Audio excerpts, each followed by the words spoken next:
just trying to get by like anyone else. Just because I got a job in the tower doesn't mean you can treat me like... You know you have an instant hit on your hands when a video breaks 1 million views in a few days. Knights of Guinevere is a highly anticipated animated series produced by the YouTube channel Glitch. As a series targeted toward an older audience, some of the storylines can be gruesome, while others leave you wanting more. With so much happening in the pilot episode, I ended the experience with a few questions that I hope will be answered in the near future. Today's video will break down some of the pilot's events and what I hope to learn from the upcoming episodes. If you can believe it, there are as many Gwens as there are stars in the sky. Number 1. How does Andy know Frankie? When we begin the episode, we are introduced to 2 of the main protagonists early on. Our first impression is of 2 clever children sneaking into Park Planet to hack a claw machine. While they don't win anything, they do interact with Princess Guinevere, leading to a core memory that sticks with them for the rest of their lives. At least for Frankie, it seems to give her some hope about having a better life when she can land a job working among the planet's engineers and scientists. While she's a dreamer, Andy has her feet on solid ground. Sure, she knows she made it into a promising career, but she also knows she's one mistake away from getting sacked. These 2 couldn't be more different in ideology, yet they live and work together flawlessly. It doesn't take Frankie long to convince Andy to help her smuggle Guinevere into the engineering labs. They have had a lifetime together to gain one another's trust, and I think they'll put their friendship above anything else. Obviously, their friendship will be tested throughout the season, so I want to know how these 2 met, why they became friends in the first place, and how they've stuck it out together for many years. Frankie, when did you buy these? Emphasis on buy. Number 2. What secret is Park Planet hiding? Frankie has some childhood memories from Park Planet that make her view the theme park with more wonder and awe than most. Due to that, she takes pride in Andy's employment and almost seems to idolize her for moving up in the world.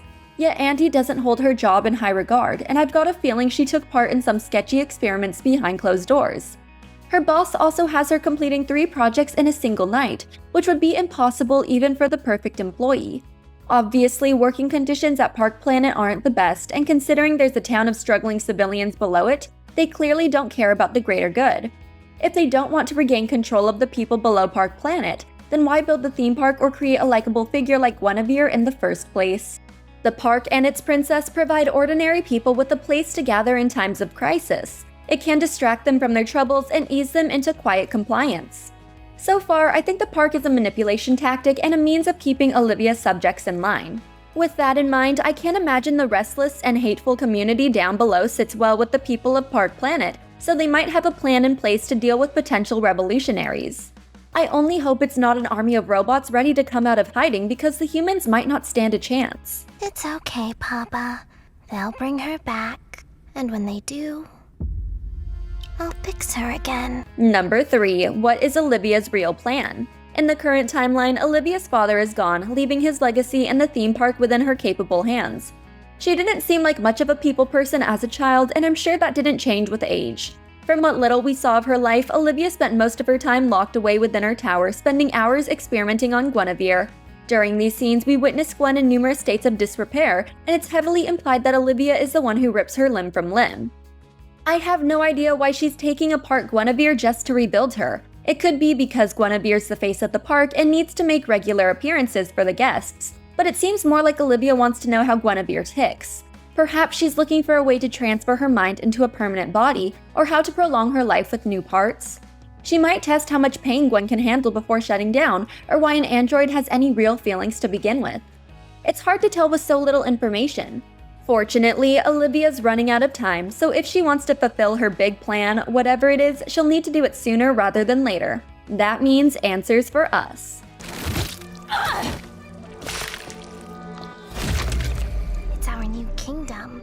Number 4. How many Guineveres are there? If I'm understanding the pilot correctly, then the Guinevere model that Frankie finds among the junk is the same Guinevere who jumped from the tower at the start of the episode. Olivia might have recovered from that first jump a time or 2, but one way or another, Guinevere escaped by getting lost at sea. There she floated along the ocean floor only to get tangled in Sparky's scavenging net. When Olivia learns about a Guinevere popping up down below, she demands that they bring her back at once. It's a very distressed reaction, one that Olivia barely has the energy for. Olivia's concerns may be due to several factors. As I mentioned, Guinevere is the face of Park Planet, so she plays a crucial role in maintaining public compliance.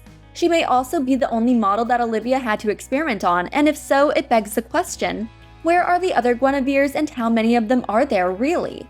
In an advertisement for Park Planet, we learn that there are as many Guineveres as there are stars in the sky, and they all share a collective consciousness.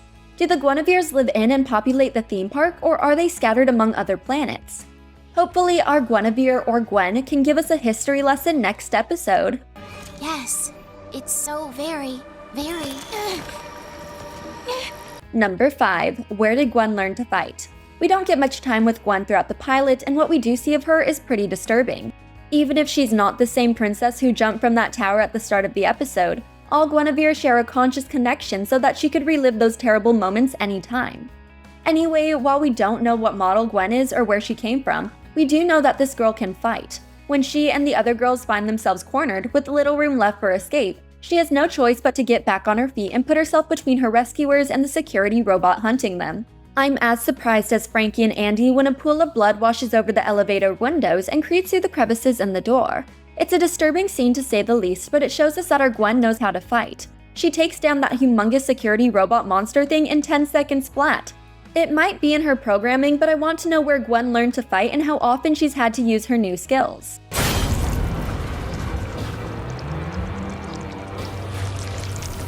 Number 6. What is Frankie's connection to Gwen? There are a few things about Gwen that I would like to know. First things first, she recognizes Frankie and Andy. Of course, we know that she's able to do that because she has a memory of meeting them in the past. At the time, Frankie helped her by fixing a glitching finger. Her act of kindness left a lasting impact on Gwen, who went out of her way to help Frankie and Andy when they met again. However, it seems like Frankie's connection to Gwen goes deeper than initially thought. In the pilot, we get to see the world from Frankie's eyes, including some imaginary visions that spend time with her and offer some advice. They seem harmless enough, but later on, while Frankie's hallucinating Gwen as a fully prepared princess, her animal companions join her and they fit right in, as if they were always a part of Gwen's subconscious. I want to know what's going on with these crazy visions and if there's more to Frankie and Gwen than meets the eye. Well, hello, little ones. I'm Princess Guinevere. What are your names? I've had a great time reviewing and rewatching Knights of Guinevere. The pilot had everything longtime Dana Terrace fans wanted and more. It's obvious how much love the team poured into the series, and I think we're in for an emotional roller coaster, one that will test the boundaries of friendships, lead to new chapters and challenges, and require our trio to accept difficult truths. Everything is not what it seems in a project like this, so we'll have to pay attention if we want to have our questions answered. What questions do you have after the pilot? What do you predict for the second episode? Let us know in the comment section down below. Meanwhile, every new planet is getting terraformed, and soon there'll be no place untouched. Thanks for watching. If you enjoyed this video, hit that like button, subscribe to our channel, and turn on notifications to stay updated on our uploads. What does he know? You're a park engineer, D. Most people would kill to have that job.